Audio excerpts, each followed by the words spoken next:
Okay, we got it glued down. Used some hot glue to glue it down. What I did is I went all the way around the ring, glued it down, and then I did a second bead of glue all the way around.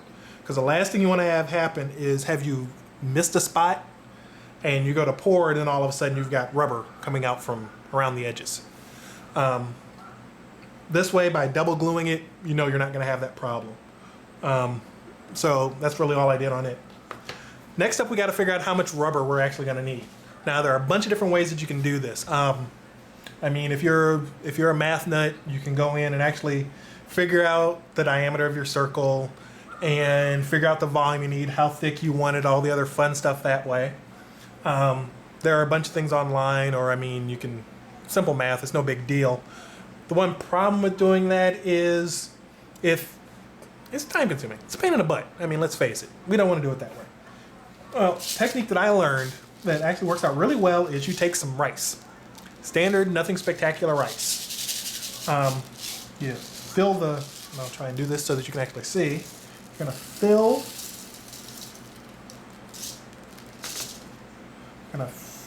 your form with the rice. You want to be, maybe a half to a quarter inch over the top of your blanks, and you'll level it out and make sure that you've got a decent amount. Take one of our trusty cups, and actually that's a bad choice because that's the one I was storing the clay in. So I'll take one of the cups, and we're just going to pour it into the cup. Make sure you get it all back out. Nothing worse than having a mold. You go to pour it and you find little bits of rice in it. Never fun. But so now we've done that. We now have the volume that we need. So I'll bring that there and you can see it on the cup. In the case of this one, comes right up to that line. So you take your pen, there we go, a little bit better, and we're gonna mark where we want that to be. Okay, so that's our total volume that we need for it. See how we have two parts, we only want to do half of that. So we'll pour our rice back. Okay. Now to get to the halfway mark on that, you can kind of eyeball it. They're supposed to be mixed 1 to 1. You've got a little bit of wiggle room there. So on this particular one, I'm just going to come here and take me a nice good look at it. And if you really wanted to, you can cheat, which I'm about to do. There, to top, and half is going to be about right there. So I've now got my halfway spot. That's where I want to come to when I pour each of my individual pieces. So we'll put our wonderful first cup in, and we'll pour to that line. And we'll actually mark where that line is on our outer cup. So we'll pour to that line. So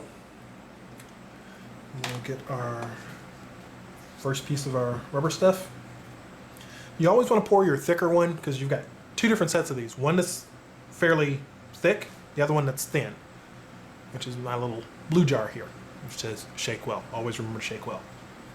The thicker one you want to pour first. The reason for pouring the thicker one first is it's easier to get a fairly nicely measured amount.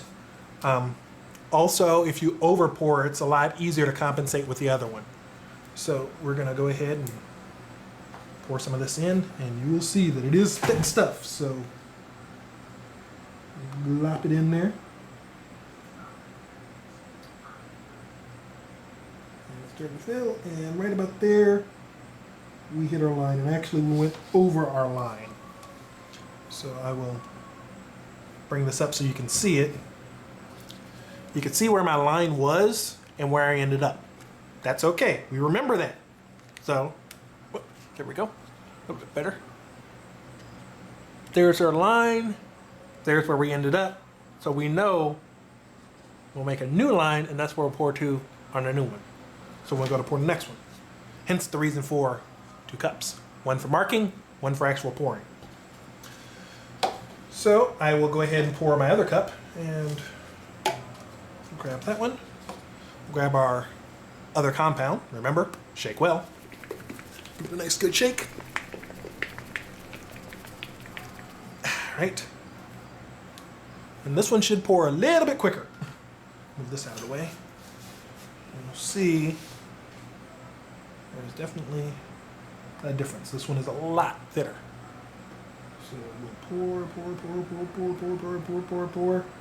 and stop. All right, and that one we did a good job on. I got it actually right to my line. Oops, there we go. Right to my line where it's supposed to be.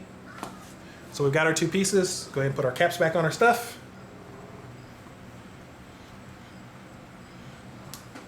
All right, let's do some cleanup. Because you gotta have space to actually do all this stuff. All right, so I've got both of those.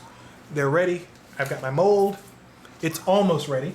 Last thing we need to do is, remember our mold release? Grab our mold release, give it a good shake, and just hit it with a couple of spurts.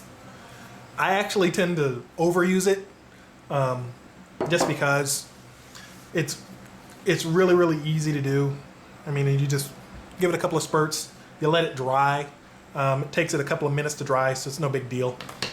While that's drying, we'll go ahead and mix up the others. Okay, so we're gonna hit pause and let the fun begin.